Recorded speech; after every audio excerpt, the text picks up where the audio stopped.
Are you feeling overwhelmed because your franchise company is running on a bunch of disconnected systems? They're not even cobbled together. They're just separate systems. Things like spreadsheets, emails, and vendor-provided apps. Well, in the next few minutes, I'm going to cover how franchises are using technology to cut the chaos, boost growth, and take control of our operations. We're going to do this all in plain English, no geek speak here. We're going to be at the executive level, not down in the weeds. We'll break down 7 key areas.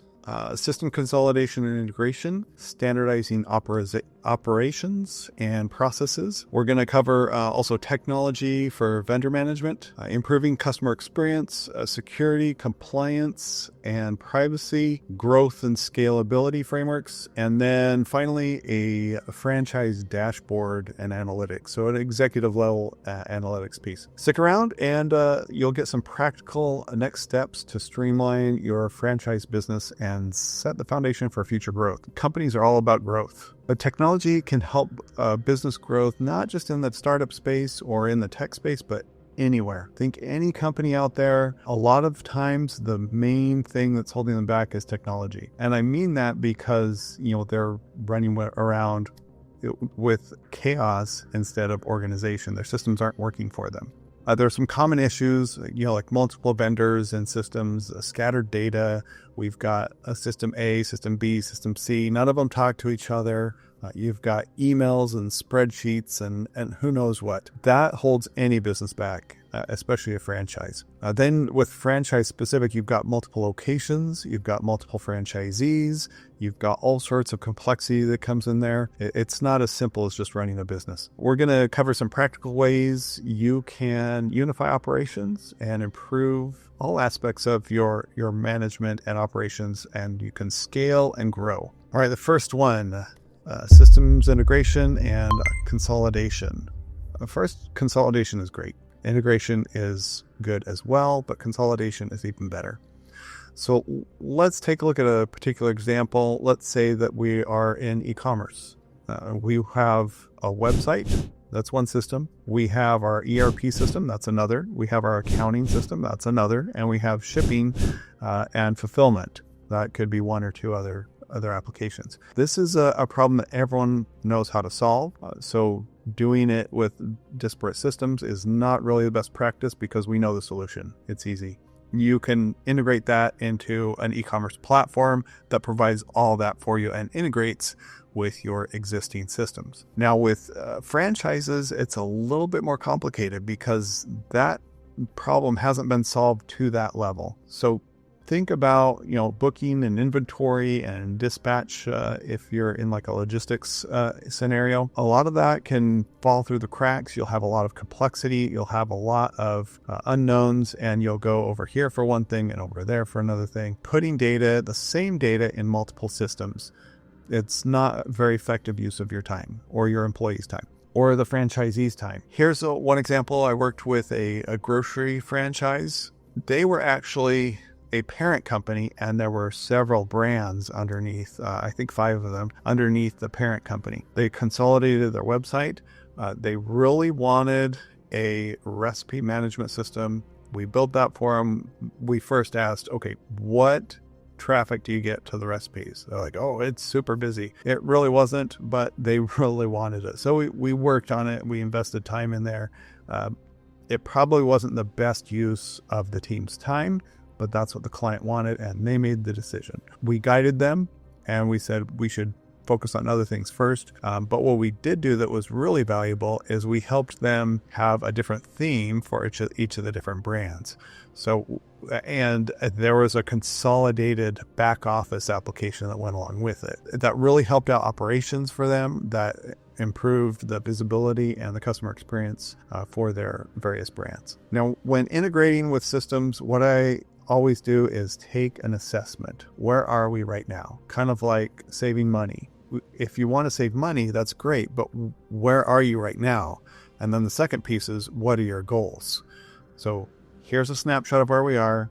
Here's where we want to be. How do we get from point A to point B? It's very simple. It's not always very easy. Integrating systems means fewer mistakes. It means less wasted time. It means your employees and your franchisees can be more effective, and then they can be also more efficient. There are lots of modern tools to do this. We have custom software, which, that's what I built my career doing, is building and leading software development teams. That's not always the best solution, but it is an option out there. There are things like Zapier that will help cobble things together. And then there are current systems that integrate with other systems as well. For instance, if anything integrates with an accounting software package, it almost always integrates with QuickBooks. If you're using QuickBooks, that's an easy win because you don't have to rewrite anything. You don't have to change your system. It just integrates with your existing accounting software. So here's a question you need to ask yourself. Where do you enter the same information twice just so systems talk to each other? Because they probably don't. Think about that, and that's where you need to be focusing. Okay, number 2, standardizing operations and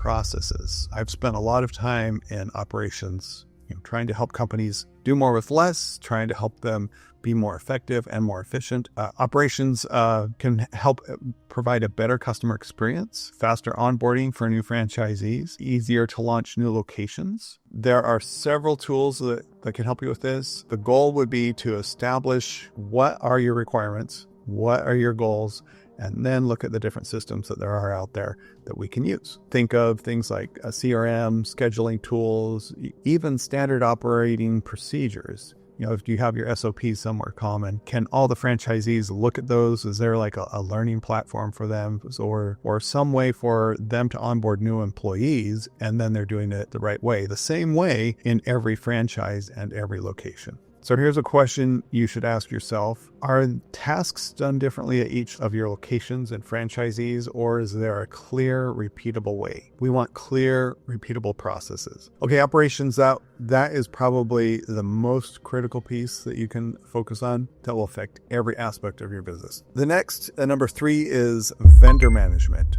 Sometimes, vendors are just, we pay their invoice when it comes in. We don't really know who it is. We just know who to call when something goes down or a problem happens. But do you have a clear way to know when the contract ends with that particular vendor, what the contract terms are, if you can get out early, if you're dissatisfied, how much does it cost? Is it a hourly rate? Is it a retainer?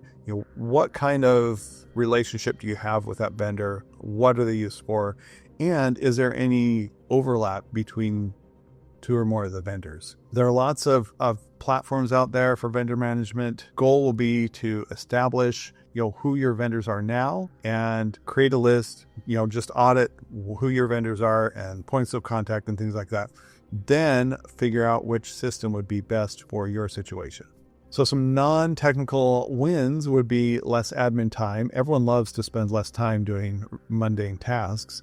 There's better cost tracking. There's transparency between the parent company and the franchisees. You'll also get, a little bit more insight into the contracts and the end date for each contract. I think that's very beneficial because then you can start to gauge, are we satisfied with this vendor?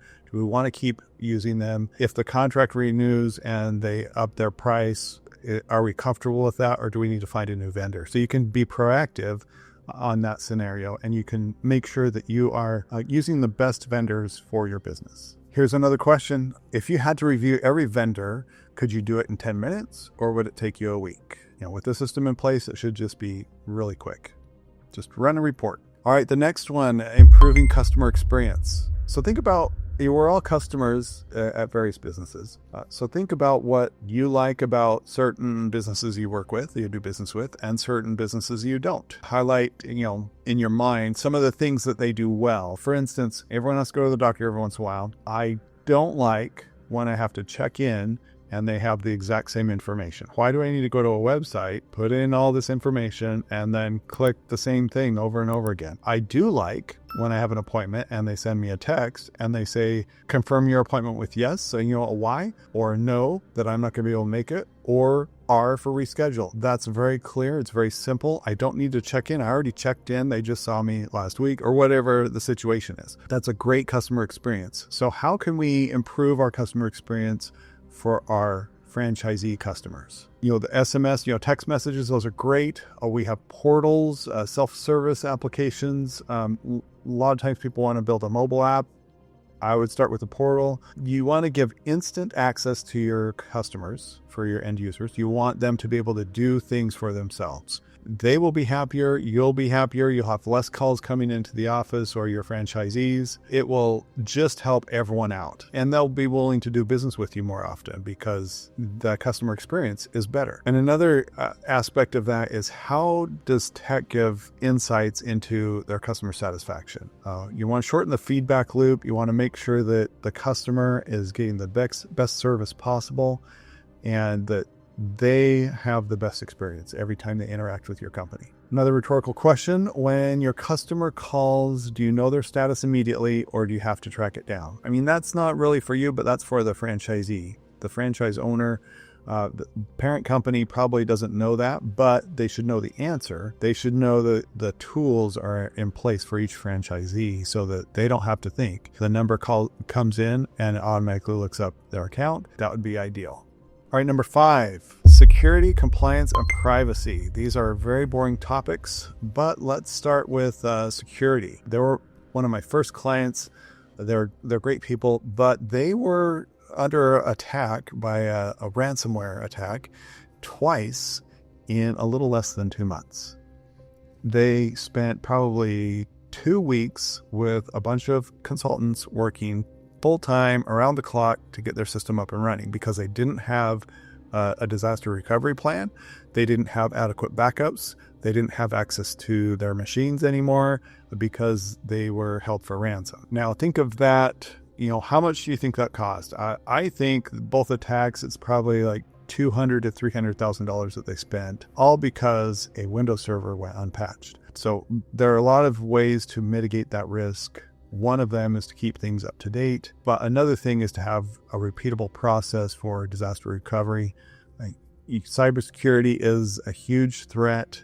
We need to have experts in that field come in and do an assessment and make sure everything's on the up and up. If it isn't, we'll start fixing from the highest priority down to the lowest and work our way through the list, get everything on the up and up, and then you can sleep at night. And the more systems you have, it may seem like the more risk you're open to, but that's not always the case. We can mitigate that risk. We can make sure that all of the vendors, like the CRM or the website, whatever we're working with, is secure and that follows best practices. We also have compliance and privacy. So one compliance piece that drives me nuts when people don't follow it is PCI compliant. If you're taking credit cards, you should never store that information on your servers, on paper, on anything. It should be a pass-through to your payment gateway.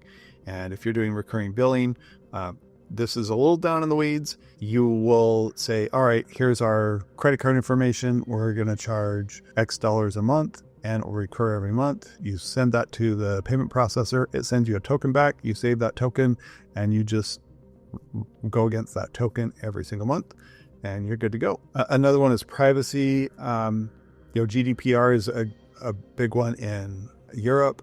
Here in the United States, we don't have quite as stringent rules, so we need to verify that we are providing adequate privacy for the region that we're doing business in.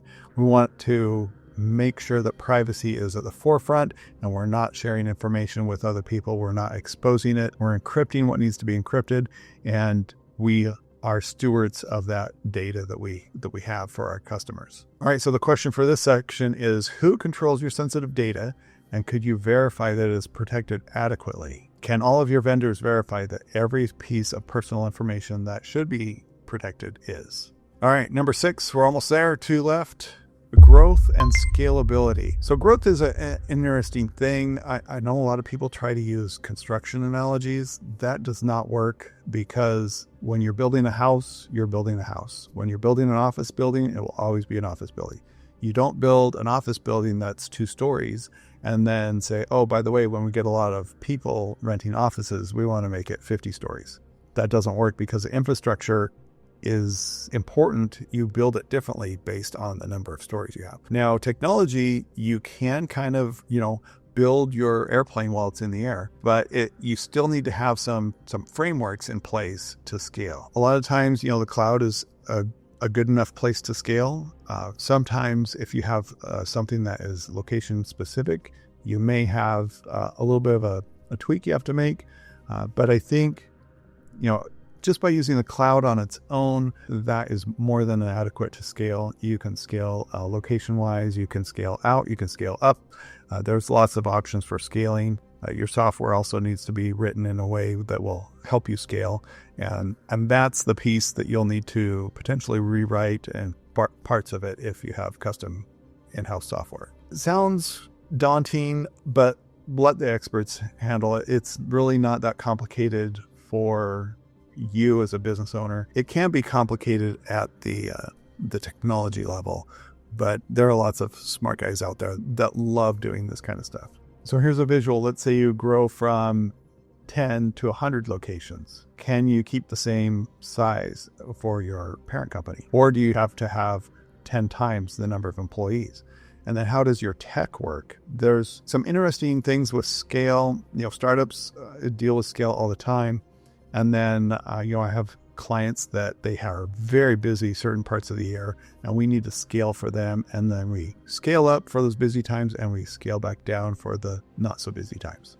Okay, so here's your rhetorical question for the section. If you doubled in size, would you need to double the staff, or would your systems handle it? So do you have a systems problem, or are your systems in place? All right, last one, number 7, franchise dashboard and analytics. So you're going to want an executive dashboard so you can take a snapshot of locations, revenue, support tickets, and you want to identify the top and bottom performers, and you need to make fast decisions. Decisions need to be made quickly.